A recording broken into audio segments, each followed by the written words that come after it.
Afeki na Akadi na Kaline.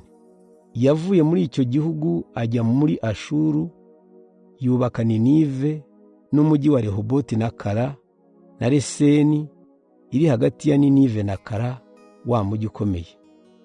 Abakomoka kuri Misiri ni Abarudi n'Abanamu n'Abarehabu n'Abanafutuhi n'Abapaturusi n'Abakafutori n'Abakasiruhi bakomokaho n'Abafilisiti. Kanani yabyaye Sidoni imfura ye, amukurikiza Heti. Abandi bamukomokaho ni Abayebuzi n'Abamori n'Abagirigashi n'Abahivi n'Abaruki n'Abasini n'Abaruvadi n'Abasemari n'Abahamati. Hanyuma imiryango ya bene Kanani yimukira hirya no hino, imbibi z'igihugu cyabo zihera i Sidoni zikamanukana i Gerari n'i Gaza, maze zikerekeza i Sodoma n'i Gomora na Adima n'i Seboyimu kugera i Resha. Ngabo abakomoka kuri Hamu ukurikije imiryango yabo n'indimi zabo n'ibihugu byabo n'amoko yabo. Semu mukuru wa Yafeti nawe yarabyaye, niwe sekuruza wa Eberi n'abamukomokaho bose. Bene Semu ni Elamu na Ashuru na Arupagishadi na Rudi na Aramu. Bene Aramu ni Usi na Huri na Geteri na Mashi. Arupagishadi yabyaye Shera, Shera nawe abyara Eberi. Eberi yabyaye abahungu babiri, umukuru yitwaga Peregi kuko yavutse mu gihe isi yari irimo amacakubiri. Umuto yitwaga Yokitani. Yokitani yabyaye Arumodadi na Sherefu na Hasari Maveti na Yerahi na Hadoramu na Uzari na Dikira na Obari na Abimayeli na Sheba na Ofiri na Havira na Yobabu. Abo bose ni abahungu ba Yokitani. Urugabano rw'akarere batuyemo ruhera Imesha rukagera i Sefari iri mu misozi y'Iburasirazuba. Ngabo abakomoka kuri Semu ukurikije imiryango yabo n'indimi zabo n'ibihugu byabo n'amoko yabo.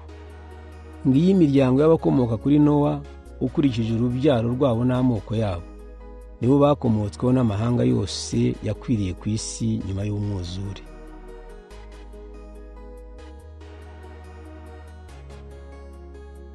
Intangiriro igice cya 11. Umunara w'i Babiloni. Abantu bose bo ku isi bakoreshaga ururimi rumwe n'imvugo imwe. Abantu bimuka bava iburasirazuba babona ikibaya muri Babiloniya bagituramo. Nuko baravugana bati reka tubumbe amatafari tuyatwike. Bityo aho gukoresha amabuye bakoresha amatafari, naho mu mwanya w'isima bakoresha kaburimbo. Barongera bateka twiyubakira umujyi kugira ngo tutazatatanira ku isi yose, kwiyubakire n'umunara ugera ku ijuru kugira ngo tuzabe birangirire. Uhoraho aramanuka kugira ngo arebe umujyi n'umunara abantu bubaka.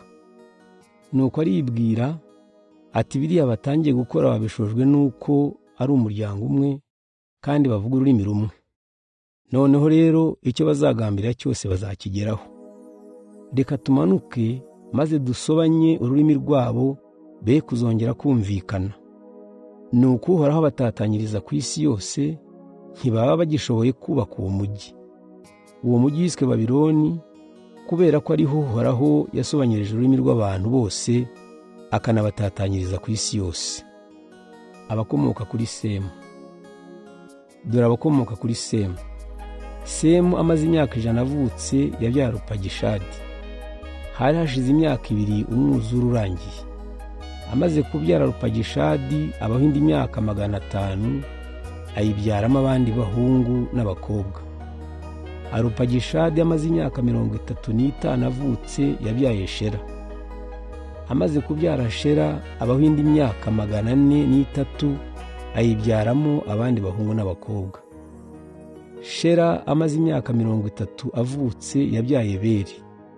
Amaze kubyara Eberi abaho indi myaka 403, ayibyaramo abandi bahungu n'abakobwa.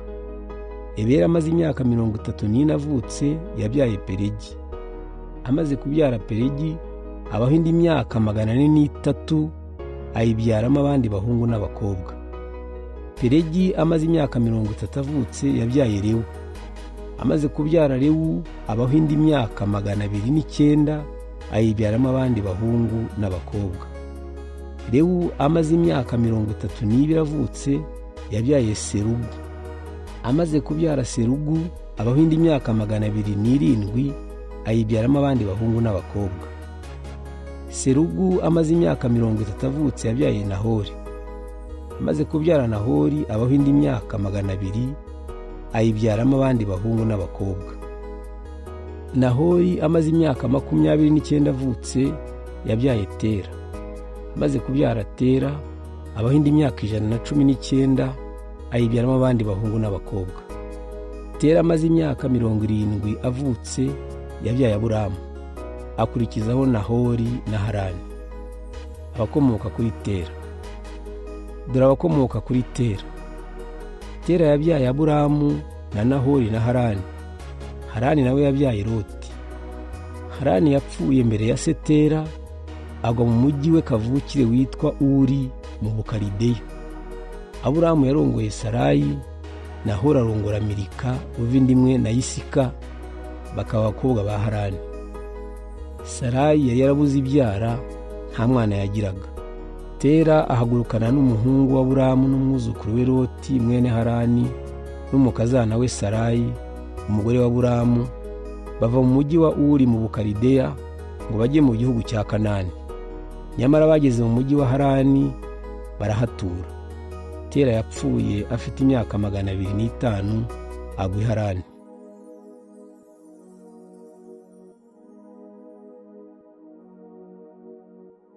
Intangiriro igice cya 12. Uhoraho ategeka Aburamu kwimukira muri Kanani. Uhoraho abwira Aburamu ati, va mu gihugu cyanyu usige bene wanyu n'inzu ya so, ujye mu gihugu nzakwereka. Abagukomokaho nzabagira ubwoko bukomeye, nawe nzaguha umugisha. Nzakugira ikirangirire, uzahesha abandi umugisha. Abazagusabira umugisha nzabaha umugisha, abazakuvuma nzabavuma. Amahanga yose azaguherwamo umugisha. Aburamu yimutse i Harani nk'uko Uhoraho yari yabimutegetse, ajyana n'umuhungu wabo Loti. Yajyanye n'umugore we Sarayi, na Loti n'abagaragu bose yari ahatse i Harani, hamwe n'ibintu byose bari batunze. Baragenda bagera mu gihugu cya Kanani. Icyo gihe Aburamu yari amaze imyaka 75 avutse. Aburamu yanyuze muri icyo gihugu agera mu mujyi wa Shekemu, ku giti cy'inganzamarumbu cya More. Icyo gihe Abanyakanani bari bagituye muri icyo gihugu.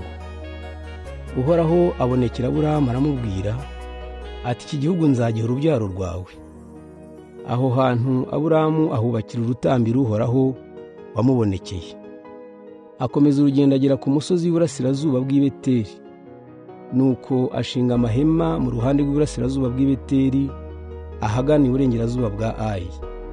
Aho naho ahubakira Uhoraho urutambiro aramwambaza. Hanyuma Aburamu akomeza kugenda yimuka agana mu majyepfo ya Kanani. Aburamu mu Misiri. Muri Kanani haza gutera inzara irabiyogoza, maze Aburamu asuhukira mu Misiri. Bagiye kugerayo, Aburamu abwira umugore we Sarayi ati, dore ufite igikundiro. Abanyamisiri nibakubona bazagira ishyari ko ndi umugabo wawe, banyice maze bakwitungire.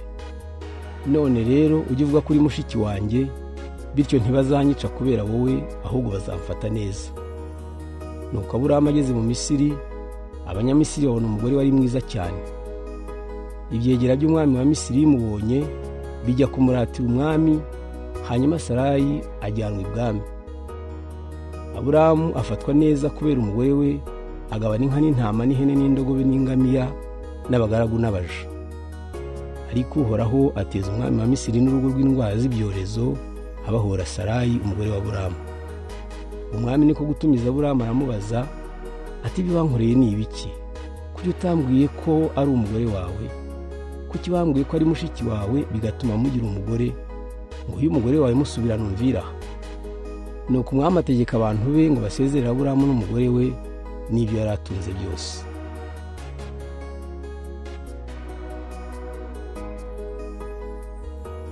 Intangiriro igice cya 13. Aburamu atandukana na Loti.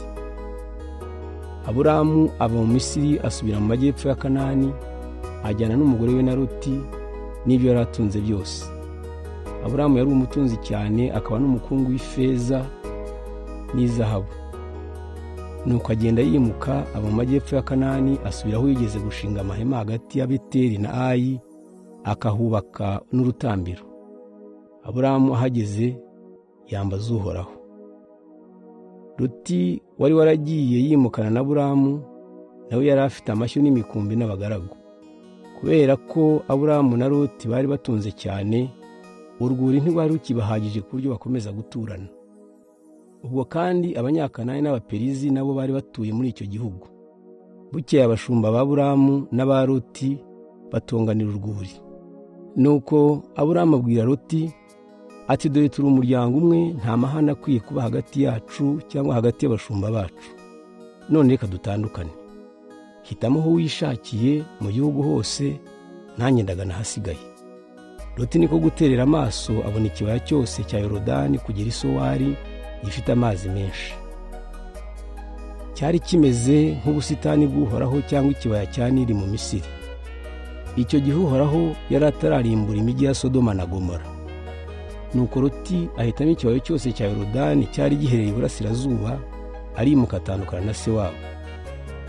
Aburamu aguma mu gihugu cya Kanani, naho Loti ashinga amahema hafi ya Sodoma, umwe mu mijyi yari muri icyo kibaya.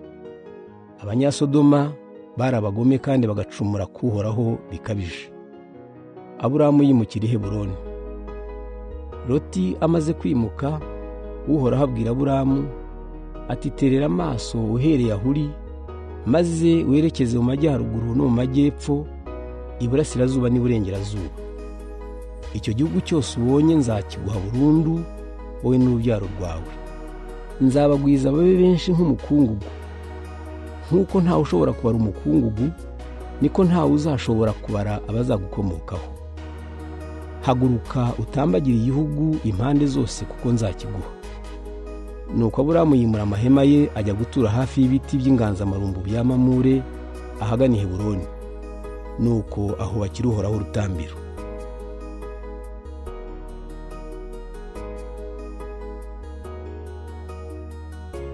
Intangiriro igice cya 14. Aburamu atabara Loti. Amurafeli umwami wa Babiloniya, na Ariyoki umwami wa Elasari, na Kedorilaomeri umwami wa Elamu, na Tidali umwami wa Goyimu bishyize hamwe barwanya Bera umwami w'i Sodoma, na Birisha umwami w'i Gomora, na Shina umwami wa Adima, na Shemeberi umwami w'i Seboyimu, n'umwami w'i Bera ariyo Sowari. Byatewe nuko abo bami batanu bari barishyize hamwe bashinga ibirindiro mu kibaya cya Sidimu, ariho hacitse ikiyaga cy'umunyu. Mu myaka 12 yose bari barayobotse umwami Kedorilaomeri, ariko mu wa 13 baramugomera. Mu mwaka wa 14 Kedorilaomeri n'ababami bamushyigikiye bagabye ibitero batsindira Abarefa mu mujyi wa Ashitaroti ya Karinayimu, batsindira n'Abazuzi Ihamu, batsindira Abemishawe Kiriyatayimu, batsindira Abahori wabo mu misozi ya Seyiri, barabirukana bageza Eliparani hafi y'ubutayu. Hanyuma bagarukana Enimishipati ariyo Kadeshi, bayogoza igihugu cyose cy'Abamaleki, batsinda n'Abamori bari batuye Hasasoni Tamari. Nuko umwami w'i Sodoma n'uw'i Gomora n'uwa Adima n'uw'i Seboyimu n'uw'i Bera ariyo Sowari baratabara bashinga ibirindiro mu kibaya cya Sidimu. Abo bami batanu barwanya ba bandi bane, ari bo Kedorilaomeri umwami wa Elamu, na Tidali umwami wa Goyimu, na Amurafeli umwami wa Babiloniya, na Ariyoki umwami wa Elasari. Ikibaya cya Sidimu cyarimo ibinombe bya kaburimbo byinshi, maze umwami w'i Sodoma n'uw'i Gomora bahunze babigwamo, ababo bacitse ku icumu bahungira ku misozi. Ba bandi bane batsinze banyaga umutungo wose wa Sodoma na Gomora, batwara n'ibyo kurya byose bahasanze barigendera. Loti wa muhungu wabo wa Aburamu yari yaratuye i Sodoma, nawe bari bamunyaganye n'ibyo atunze byose baramujyana. Umwe mu bacitse ku icumu aza kubwira iyo nkuru Aburamu w'umuheburayi wabaga mu mahema hafi y'ibiti by'inganzamarumbu bya Mamure. Mamure w'umwamori n'abavandimwe be Eshikoli na Aneri bari banywanyi ba Aburamu. Aburamu yumvise ko umuhungu wabo yajyanyweho umunyago, akoranya ingabo 318 zo mu bantu be, akurikirana abanzi agera i Dani. Aburamu areba imitwe mu ngabo ze, maze nijoro ziratera, zitsinda abanzi, zirabirukana, zibageza i Hoba iri mu majyaruguru ya Damasi. Aburamu agaruza iminyago yose, agaruza n'umuhungu wabo Loti n'ibyo yari atunze, kimwe n'abagore n'abandi bantu. Aburamu na Melikisedeki. Aburamu atabarutse amaze gutsinda Kedorilaomeri na ba bami bandi, umwami w'i Sodoma yaje kumusanganira mu gikombe cya Shave, ari cyo gikombe cy'umwami. Melikisedeki umwami w'i Salemu akaba n'umutambyi w'Imana isumba byose, azana umugati na divayi, maze asabira Aburamu umugisha, ati Imana isumba byose, umuremyi w'ijuru n'isi, niguha umugisha. Nihasingizwe Imana isumba byose, yaguhaye gutsinda abanzi bawe. Nuko Aburamu atura Melikisedeki 1/10 cy'ibyo yari yagaruje byose. Umwami w'i Sodoma abwira Aburamu ati mpa abantu banjye, naho ibintu byijyanire. Aburamu aramusubiza ati ndahiye Uhoraho Imana isumba byose, umuremyi w'ijuru n'isi, nta kintu cyawe na gito nzatwara, habe n'akangana urwara, hato utazirata ko ari wowe watumye ntunga. Ntacyo njyana keretse iby'ingabo zanjye zariye, naho Aneri na Eshikoli na Mamure twatabaranye, nibafata umugabane wabo.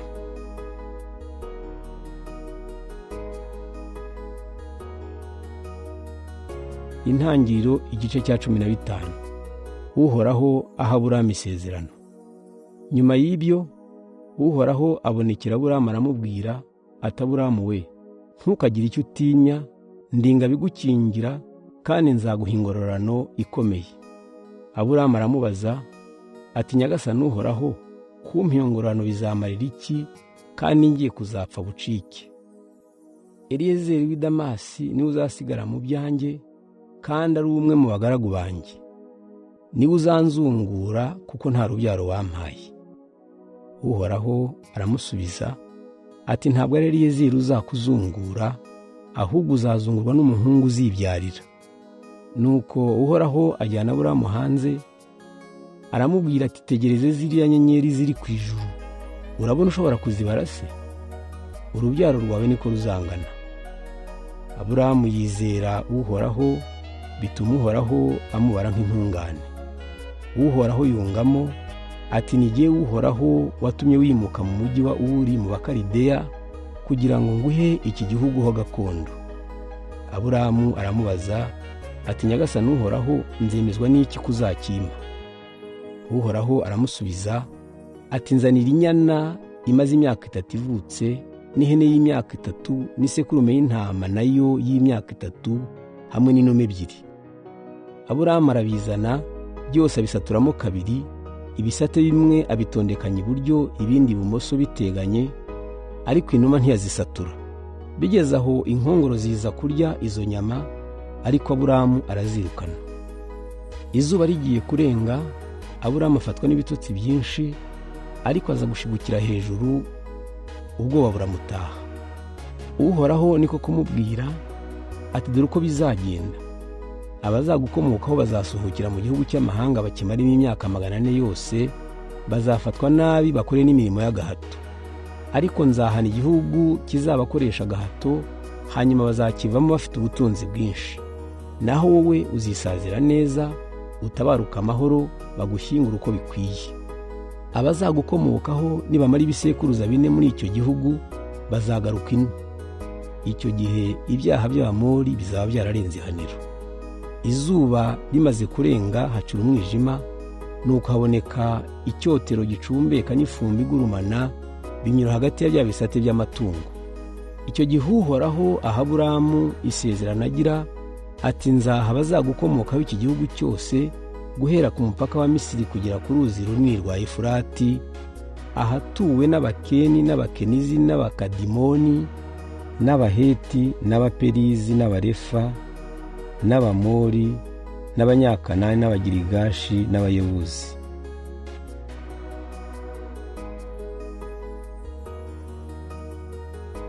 Intangiriro igice cya 16. Hagari na Ishimayeli. Sarayi muka Aburamu nta mwana yari yaramubyariye. Sarayi yari afite umuja w'umunyamisirikazi witwaga Hagari. Nuko Sarayi abwira Aburamu ati dore Uhoraho yanyimye imbyara, none genda uryamane n'umuja wanjye ahari yaducikura. Aburamu yemera inama Sarayi amugiriye, maze umugore we Sarayi azana umuja we Hagari umunyamisirikazi amushyingira umugabo we Aburamu. Ibyo byabaye hashize imyaka 10 Aburamu atuye mu gihugu cya Kanani. Aburamu aryamana na Hagari amutera inda. Hagari abonye ko atwite asuzugura nyirabuja. Sarayi abwira Aburamu ati izi ngorane ni wowe uzinteye, ni wowe watumye ngushyingira umuja wanjye, none aho aboneye ko atwite asiga ansuzugura. Uhoraho niyo wadukiranura. Aburamu aramusubiza ati umuja n'uwawe mugenza uko ushaka. Nuko Sarayi ajujubya Hagari ku buryo yamuhunze. Ariko umumarayika w'Uhoraho asanga Hagari mu butayu hafi y'iriba riri ku nzira inyura mu butayu bwa Shuru. Aramubaza ati Hagari muja wa Sarayi we, uravaho ukajya he? Aramusubiza ati ndahunga mabuja Sarayi. Umumarayika w'Uhoraho aramubwira ati subira kwa nyokubuja maze wihanganiye ibyo akugirira. Abazagukomokaho nzabagira benshi cyane ku buryo batazabarika. Iyo ndutwite izavukamo umuhungu, uzamwita Ishimayeli, kuko Uhoraho yumvise uko nyokubuja yakujujubije. Uwo muhungu azamera nk'indogobe y'ishyamba, azarwanya abantu bose kandi nabo bazamurwanya. Azatura yitaruye bene se bose. Nuko Hagari atangarira Uhoraho bavuganye, avuga ati burya uri Imana iboneka. Niko kwibwira atese koko nabonye Imana none ndacyariho. Niyo mpamvu iyo riba ryitwa iriba rya nyir'ubuzima ndeba, riri hagati ya Kadeshi na Beredi. Hagari abyarira Aburamu umuhungu, Aburamu amwita Ishimayeli.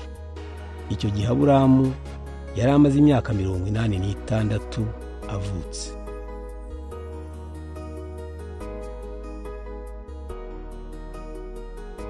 Itangiriro igice cya 17. Ikimenyetso cy'isezerano. Aburamu amaze imyaka 99 avutse, Uhoraho aramubonekera aramubwira ati nige Mana nyir'ububasha, ujye unyoboka kandi ube indakemwa. Nzagirana nawe isezerano kandi nzagwiza cyane urubyaro rwawe. Aburamu yikubita hasi yubamye, maze Imana iramubwira iti dore isezerano ngiranye nawe, uzakomokaho n'amahanga menshi, ntabwo uzongera kwitwa Aburamu ahubwo uzitwa Aburahamu, kuko nzaguha gukomokaho n'amahanga menshi. Nzaguha kororoka cyane ube sekuruza w'amahanga, ndetse n'abami bazagukomokaho. Nzakomeza isezerano nagiranye nawe n'urubyaro ruzagukomokaho, iryo sezerano rizahoraho uko ibihe bihaye ibindi. Nzaba Imana yawe n'iy'abazagukomokaho. Wowe n'abazagukomokaho nzabaha iki gihugu cyose cya Kanani wimukiyemo.